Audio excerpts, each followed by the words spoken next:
Hello and welcome to another episode of Sports and Songs podcast.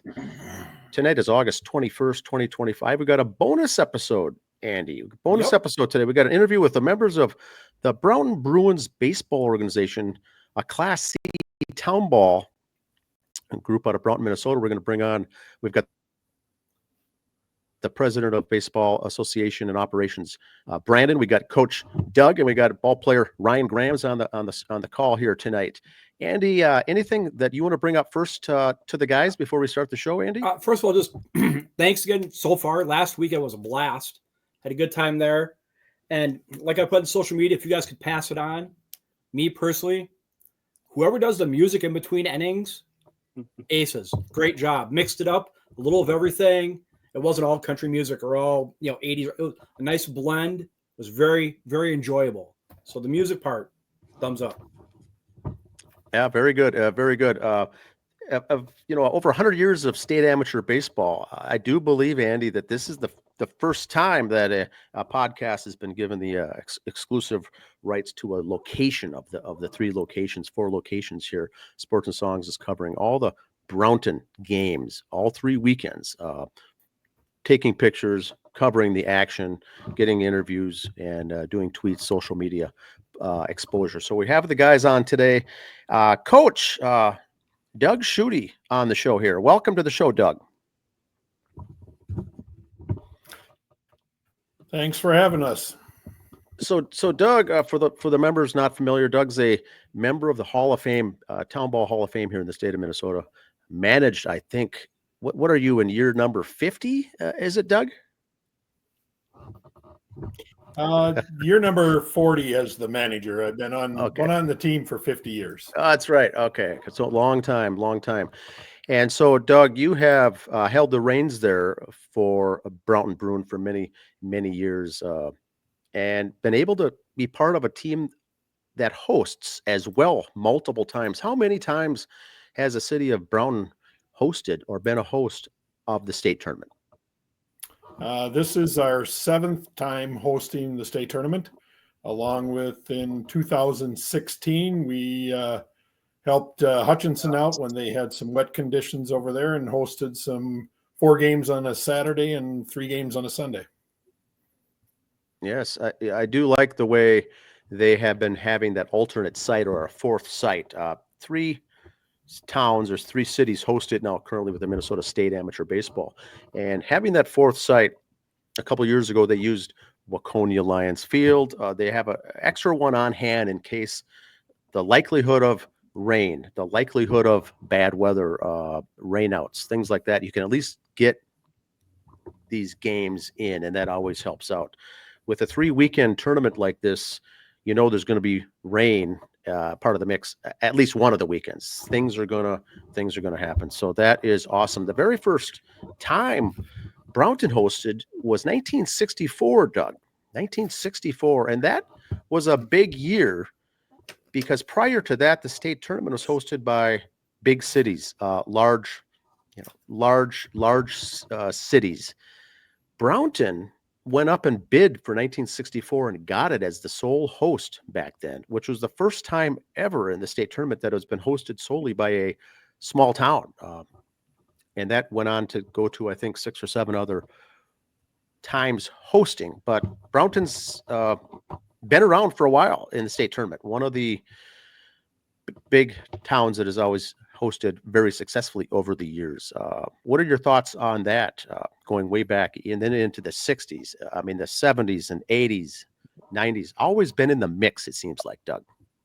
Yeah, there was a group of people from Brownton that decided that with the facility they had at the time, that it was they were going to take a chance and go up and bid and see if they could get a small town to host the tournament. And they were pretty adamant about getting it done, and they spent some time and did some upgrades to the field and was awarded the tournament, and everything turned out really well, had good attendance. So what it kind of did is help the other small towns along with them also getting to be able to host this tournament.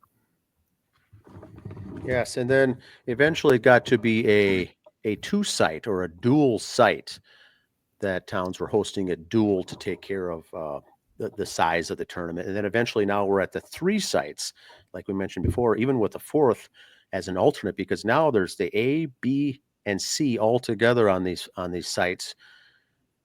That's a lot of people. That's a lot. I mean, we're talking crowds over 3 weekends of 20, 25, 28,000 people to come in. And so that is big stuff. In the past, the Class A recent years, they would host their own tournament and do it over a course of a couple weekends up in St. Anthony at Palm Field. And they weren't really part of the mix. Now everything's back in. Well, the realignment is done.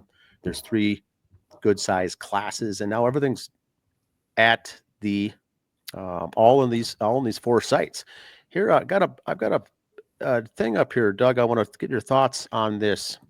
Here's the games you guys will be hosting. A total of 24 games will be over the 3 weeks at the Brownton Barney Tadson Field. How is the breakout done as far as how many games you absorb from A, B, or C?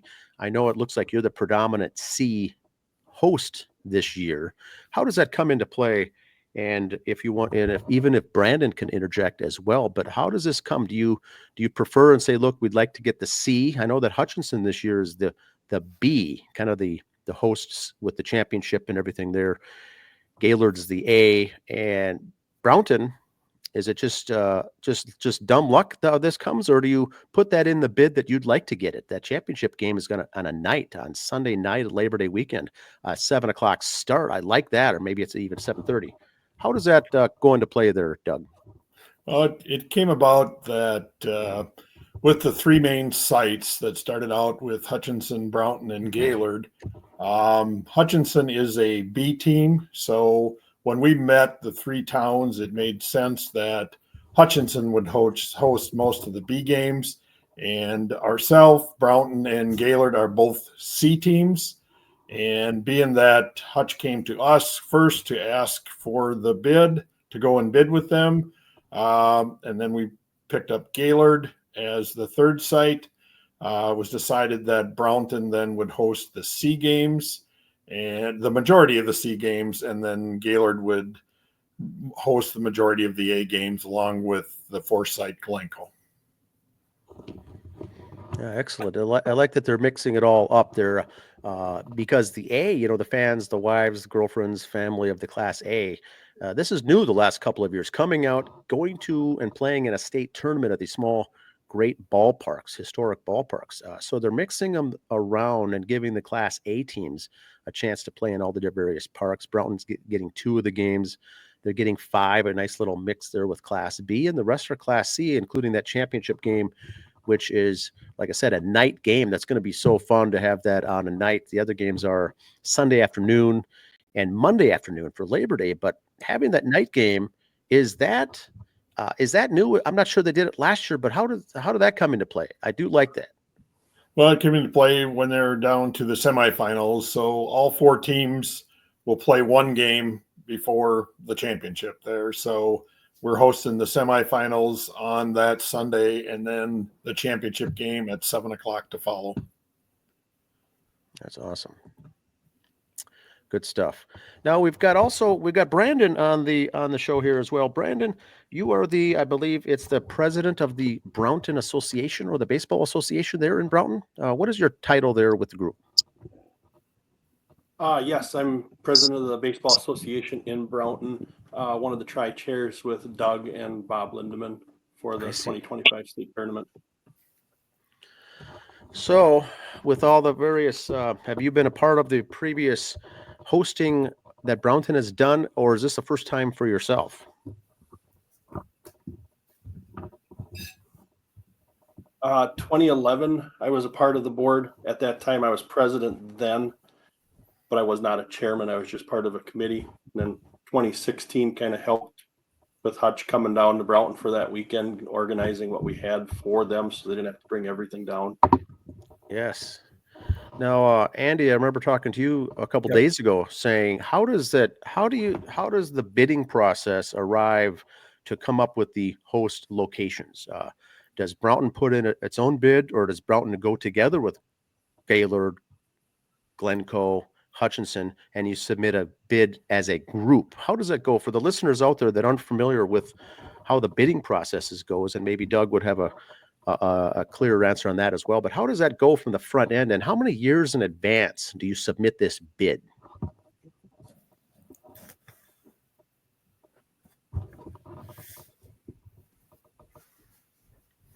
Brandon, are you taking that one? Oh, sorry. I was didn't know if we were on a delay, so I was just kind of waiting. It is for a little Doug to bit start delayed. without Yeah, stepping on it. yeah, you can go ahead, Brandon. It's on a little bit of a delay. We did meet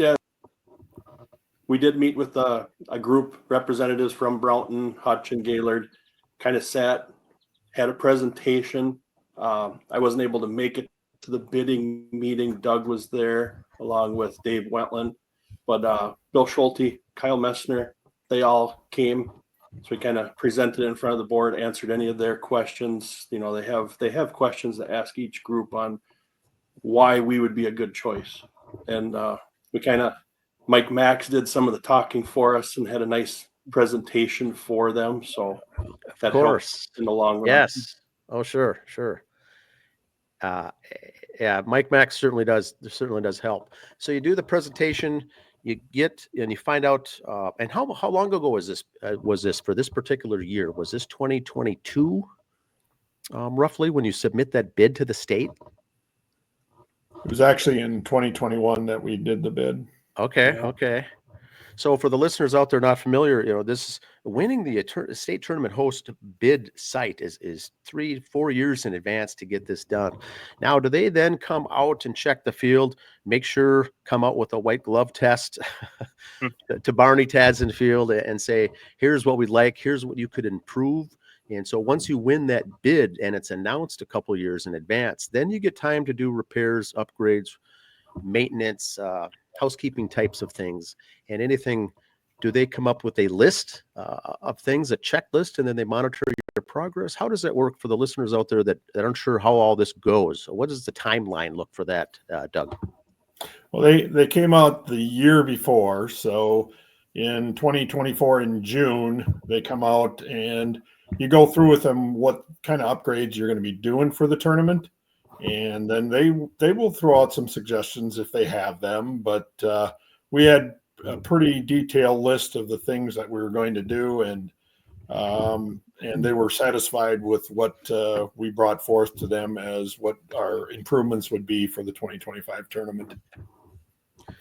Yeah, and even in the program, when you go to the event, get a program for the state tournament, your stuff is listed there. Page 52, it lists all the field improvements over the years, whether concession stand, press box, the playing surface, the bullpens, the fiber internet, the Wi-Fi, the dugout, the fencing, and so the field lights, all those things there. It's all put there out there and listed there with bullet points, all the things you guys have done over the years.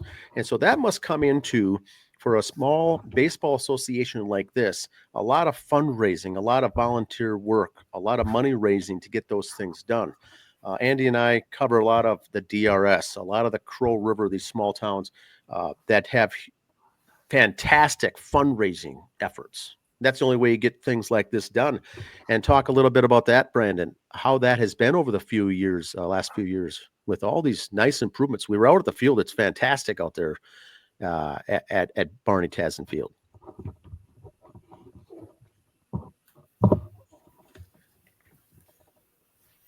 The fundraising really took a big boost on our side of it about 5 years ago when Ryan decided to jump on with a golf tournament. Okay. Another major fundraiser for us is the bar cards through the Crow River Valley too. That's a big fundraiser for us. Andy's familiar with that, right? Yes, I use my bar card. He uses it very frequently, but those things raise a lot of money. Then you gather the funds, and then you're doing some teams do auctions, fundraisers, types of things like that. You guys have introduced now the bar card, the golf tournament, the Randy Shaver event isn't even part of that because the donations go to his event, but the golf tournament is your main fundraiser. Is that correct? Yes. Now, And talk then about, anything we may take in at the field and that type of stuff too, we kind of work around. But that and able to save some money by a lot of volunteers with a lot of ingenuity that are on the board. Oh Yep. yes. yeah, it's not all donations. Most of the donations comes in the form of work or services exchanged or things like that.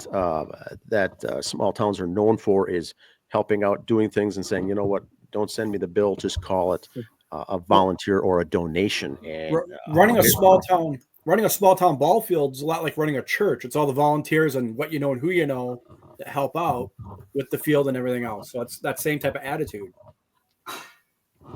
very similar. Yep. Very, very similar. Now, Ryan, I'd like to ask you a question about the volunteers.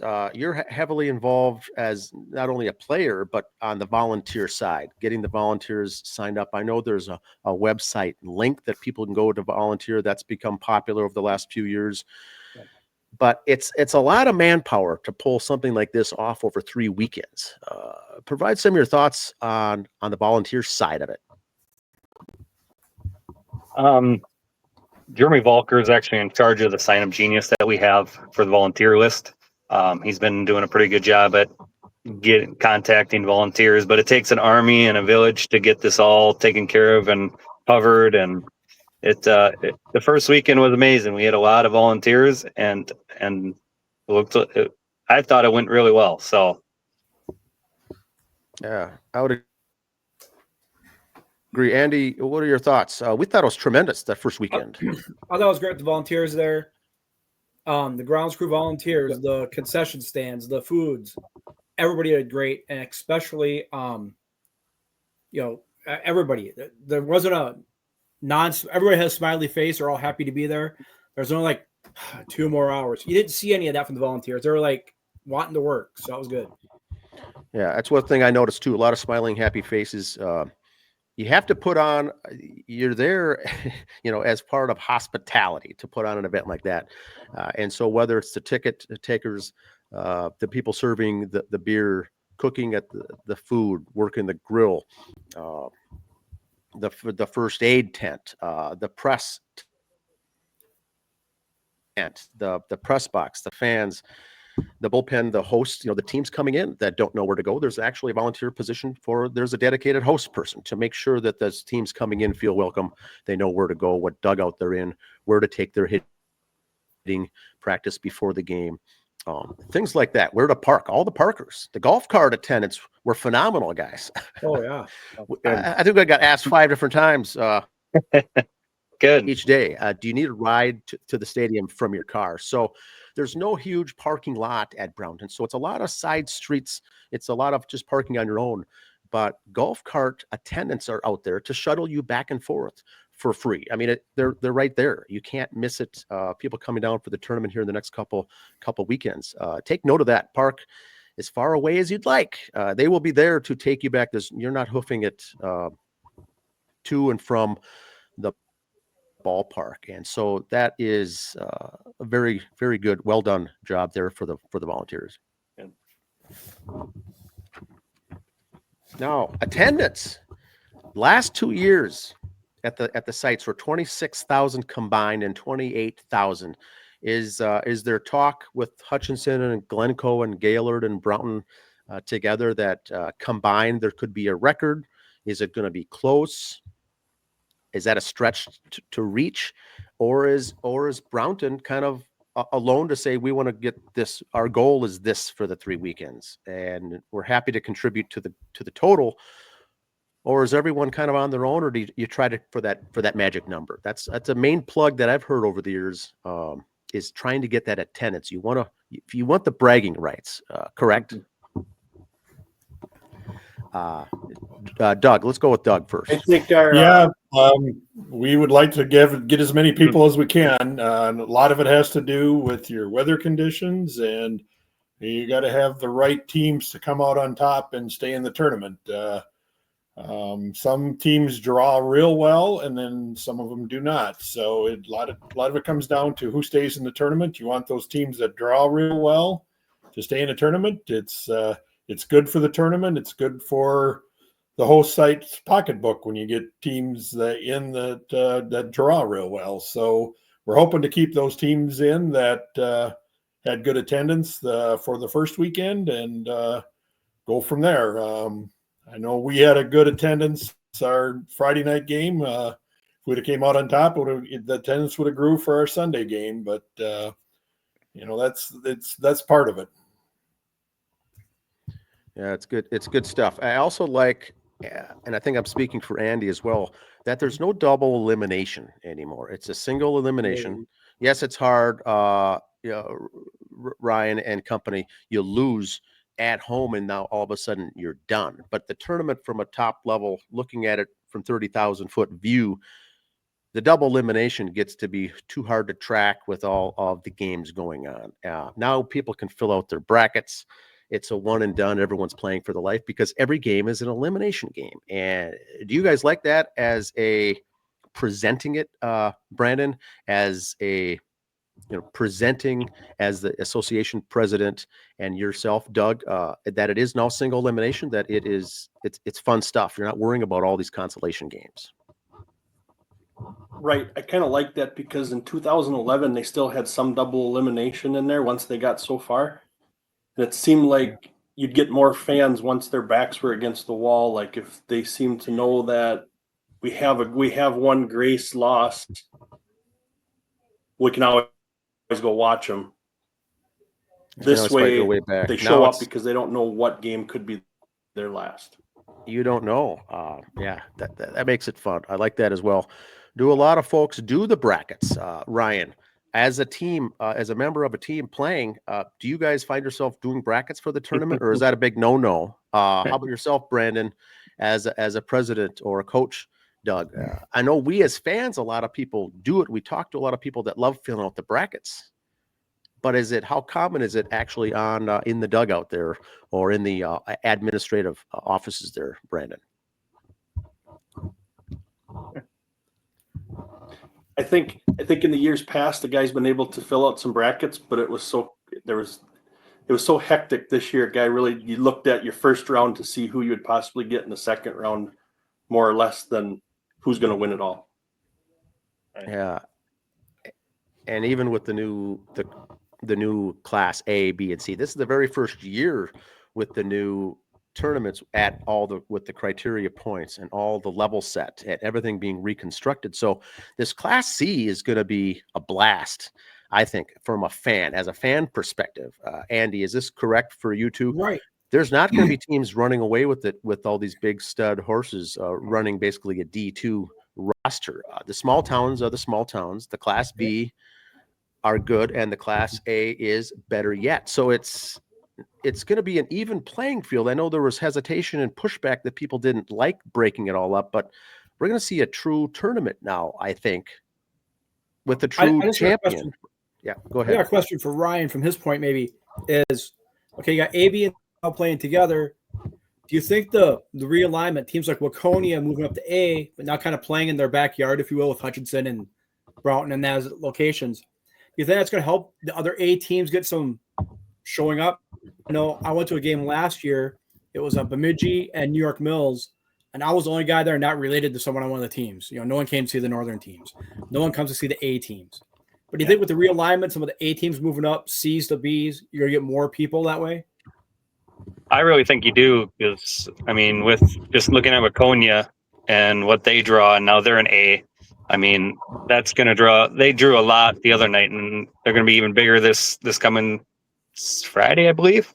Yep. So, I mean, looking at the numbers from this weekend, I was actually impressed with some of the numbers that came out of Glencoe and Gaylord as a whole, that they host a lot of the A. So I think we're slowly getting more and more fans from the A showing up and watching their team play. So it's kind of fun to watch, and that's what the state board wanted. They want to make it more exciting and getting fans there and enjoying their teams. Great. Now, something that doesn't probably relate to you guys running the tournament, Brandon and Doug, but what I did see I don't know if I think Andy notices too. There was 3 or 4 games over the weekend where both teams were wearing the dark uniforms, not your location, not your site, but there was several times watching on the NSPN games, and it seemed like there was some confusion on what jerseys to bring. Was that a missed thing for some of these teams to not bring down both jerseys and they end up wearing darks, or do they mind? Is that a big thing? I noticed that as a fan, wearing my fan hat, I was thinking, how could the 2 teams both not have the right uniforms? Is that a fair thing, or is that just me being too detailed? There's really nothing set out there saying, the home team should wear their lighter color or the visiting team should wear the darker color. I think what happens is the team probably picks the color that they prefer to wear, and that's what each team ends up wearing. Gotcha. And there's draftees in the mix as well with different things, but I did see that at a couple different locations where they were wearing the same, but low priority. Anyway, we had a good time. Very great site location there in Brownton. What is the next future, I guess, down the road upgrades in the works?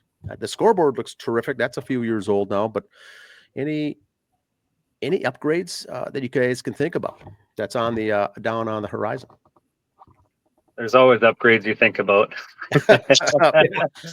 I'm sure it's a never-ending deal. I know we always talked about a party deck that we want to put one of those in.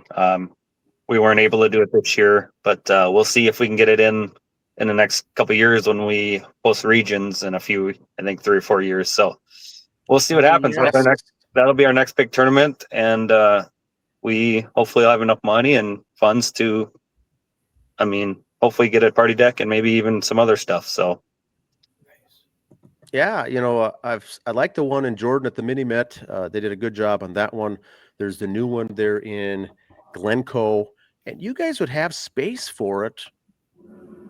You'd have perfect location for a party deck there. You certainly have room to do it. So. Right. And since we moved our bullpen on the third base side down the left field line, that just opened up all that space for possibly something like that too. So that's what we're shooting for. And it's a good viewing section for fans. And we're excited about it. We'll see what happens here in the next few years. It's awesome. Now take a look at when you're host. Now take a look at for future teams here that want to host. You have a lot of games. These are the 3 weekends of the Brownton, Barney Tadson Field. Opening weekend, those were the games. Second weekend, the games are coming up. The third weekend, the games coming up. So there's 24 games that you have to host. It's a lot, but it is super fun at the same time. Yep. Here's what you've got coming up this weekend. I threw in the records there from the website, but these are going to be some great games coming up here for weekend number 2 at Brownton. All Class C this weekend. It's all Class C only. They're all round 2 games. There's no buys in Class C, and we got some great games coming up. We're looking forward to seeing these this weekend at the ball field. I can't wait. And the weather, once again, you never know, but it should be good stuff here. Should be a fun weekend. Yeah, a lot of good baseball. It should. Brandon, any closing thoughts? Brandon, as president of the operations here at the association board member on the location. As far as the facilities? Yeah, the facilities there in Brownton. Upcoming next couple of weeks, they should be packed. I could imagine with that night state Class C state championship game. It's going to be a lot of people. I'm looking forward to that as well. But yeah, this should be good. Labor Day weekend, the second weekend, all 3 weekends are good. Anything as far as that you can think of that we haven't touched on? I think after seeing both our game Friday night and talking to some of the commentators, they were really surprised the amount of people there still had room for. So we're kind of excited for tomorrow night. I have a feeling between the farming fans and the Cologne fans, we're going to see how many people we can hold there comfortably. Yep.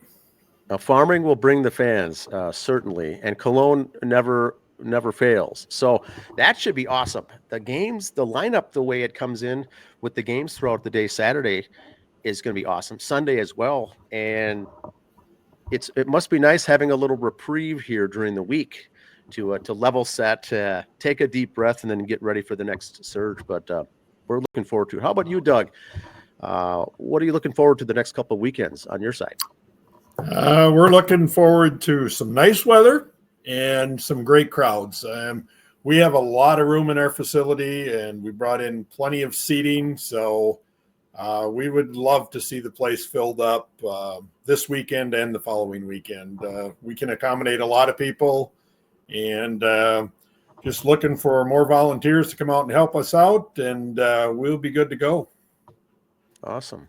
How about yourself, Ryan? Any closing thoughts on the tournament being hosted there in Brownton?